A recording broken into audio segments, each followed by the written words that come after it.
Welcome back to the What's More podcast. I'm your host, Quentin Harris. You're dialed in for episode 189. And on this episode, we are going to talk about buy now, pay later for groceries. Yeah, for groceries. That's where we're at. We're going to talk about the fear greed index and what that looks like and why it's extremely fearful right now. And then a hurricane that's brewing in the consumer credit division. And I'm going to tell you exactly where that's going to make landfall here in this episode of What's Your One More.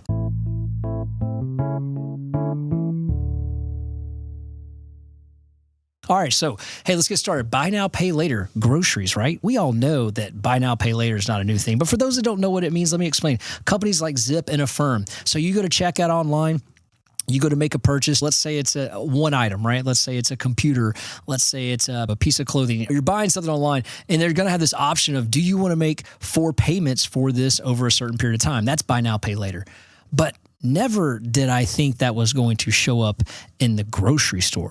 Well, that's what we're finding out now. One of the reports we've been getting from the New York Fed and their household debt budget, this is now showing up on there. And it's interesting to me because of the statistics that are coming off on that. Now, I'm going to touch on that New York Fed report later on, but I want to hit this head on right away. So right now on the buy now, pay later, 43% of these are delinquent. Like, does that shock you? Does that not shock you? To me, that's really not, that doesn't shake me in any way because I figured that's how that would work. What does shock me, though, is that 50% of the actual total amount of buy now, pay later debt is being attributed to essentials. Like, that's beyond shocking to me. It's disappointing, not for the people that are using it. I'm not getting on those individuals. It's disappointing that's where we are right now as an economy. Because I think for so long, leading up until last month, we've heard about the strength of the economy. We've heard about how amazing things are going. Man, when you got people buying groceries on buy now, pay later, that's not an amazing economy. That's not a strength of an economy. That's signs of people struggling. And I think that speaks to the struggle that we've been describing and we know is going on out there. It just hasn't shown up in the numbers yet, right? And so for me, I think that's really something that I wanted to bring to light here because when I looked that up, I'm going to pick on Zip a little bit here because that's one of the major services, Zip and Affirm. Like, you can use Zip at Walmart. I'm looking at their website, Walmart, Target, Costco, Sam's, hell, even at Starbucks, DoorDash, and freaking Uber Eats. Like, to me, that's crazy. And I've gone on some of the Reddit channels where I see where people are being encouraged to use this mainly. And there's some ones on here where people are just kind of like why they have to, what they're having to sacrifice. And you really feel some of this, like, you feel some of this pain that they're feeling and going through and anguish on there. And it's not because people are lost their job or hard up. This is people that are trying to live with the current jobs they have, but other things have taken control of their life. And inflation has made things become much harder than it is. When Instacart now that's another one, is letting you do buy now, pay later. Like, that speaks to a lot of things. It speaks to, number one, that these companies are having to pivot and have that availability for consumers so that they continue to keep people employed and continue to be able to provide products and services. But two, also to the consumer that's using it. It speaks to where we are. And so for me, that's leading right into the next thing about the fear greed index that CNN has up. And for those who haven't taken a look at it, they calculated pretty much frequently all the time on here. And it wasn't a month ago, it was neutral. Hell, even a year ago, it was greed. Right now, it's extreme fear. And I think that kind of matches up. 50% of the buy now, pay laters are being used for essentials like this. Now, that doesn't mean that's what this is measured on, right? But it speaks to the emotion of the market because what this does is it uses 7 indicators to determine market momentum, right? And you can go to their website and see what those indicators are. But this is a way to gauge the stock market and the movements and whether stocks are fairly priced or not. So that's always been this model here. But when investors think the market is extremely fearful, that's also a sign of a not so great economy.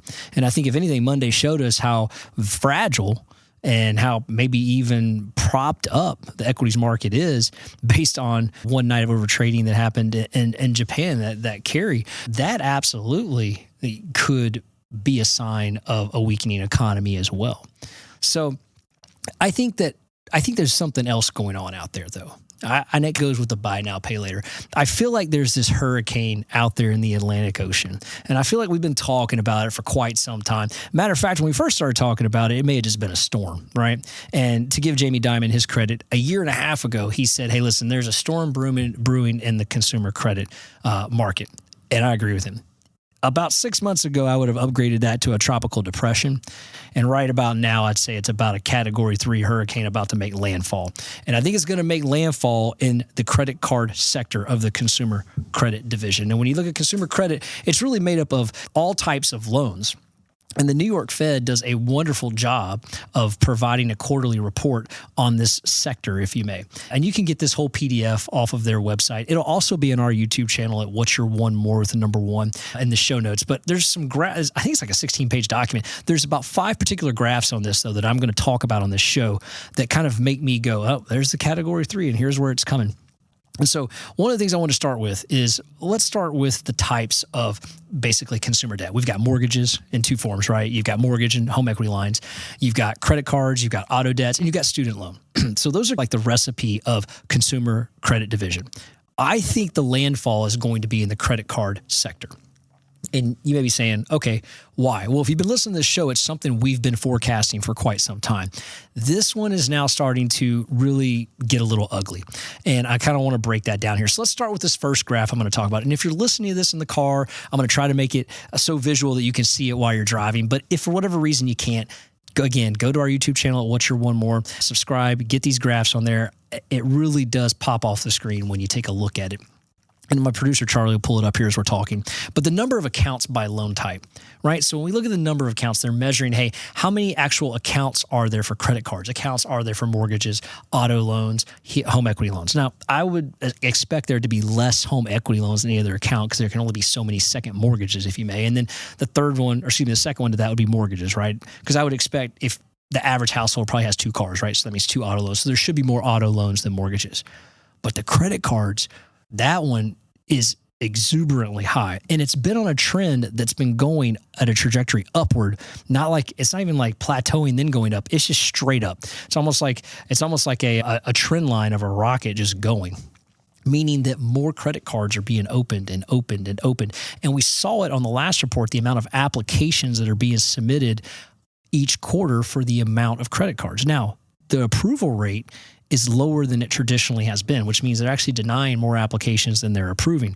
But there's so many applications coming in that the ones they're approving is actually increasing the number of accounts and showing this trajectory that I'm talking about. I think that's one of the first warning signs of the hurricane. The second one is I look at the default rate. So when I say default, I don't mean someone that's 30 days late. 30 days late, yes, that does mean you're late, but it doesn't mean you defaulted. You could have accidentally forgot to make your payment. You could be in between a situation. Maybe you lost a job.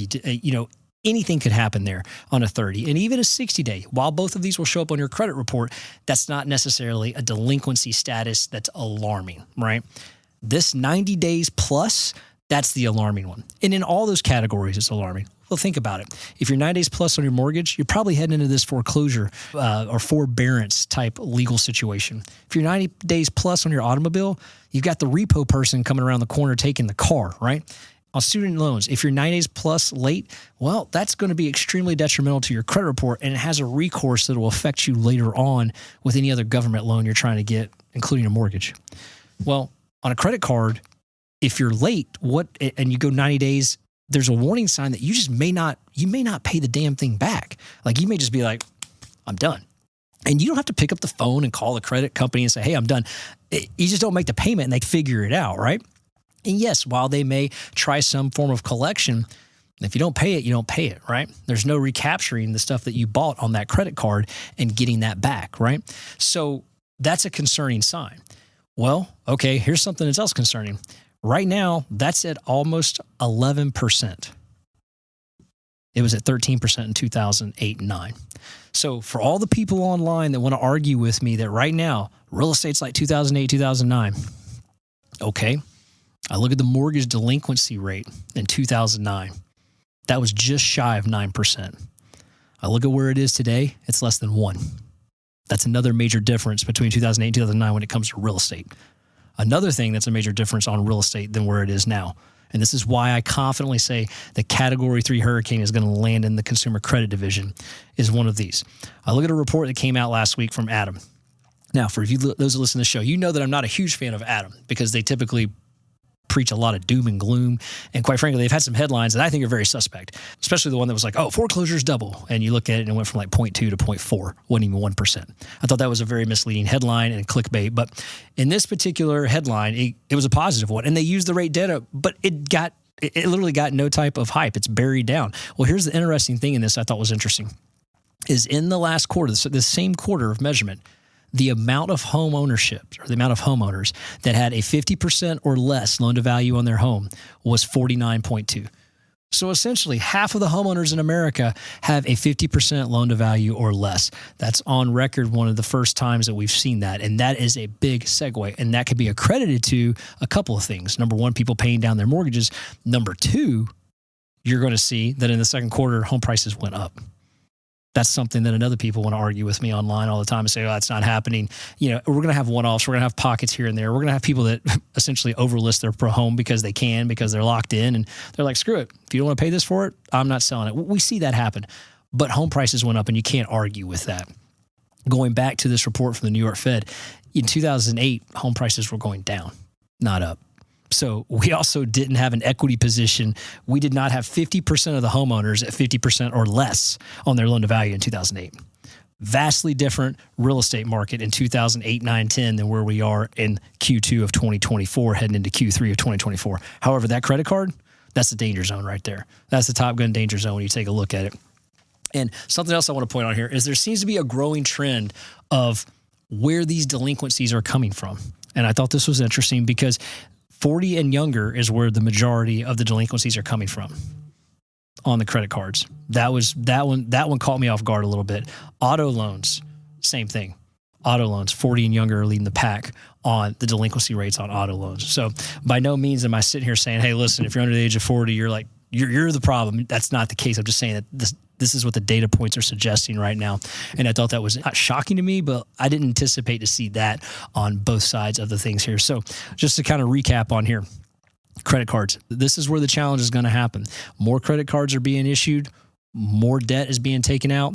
More payments are not being made back. And now we're also seeing that in the form of buy now, pay later. And we're seeing the struggle that's taking place when people are having to use their credit card for essentials. And once they get beyond that, they're using buy now, pay later for essentials and necessities. That's a challenging market that we're in.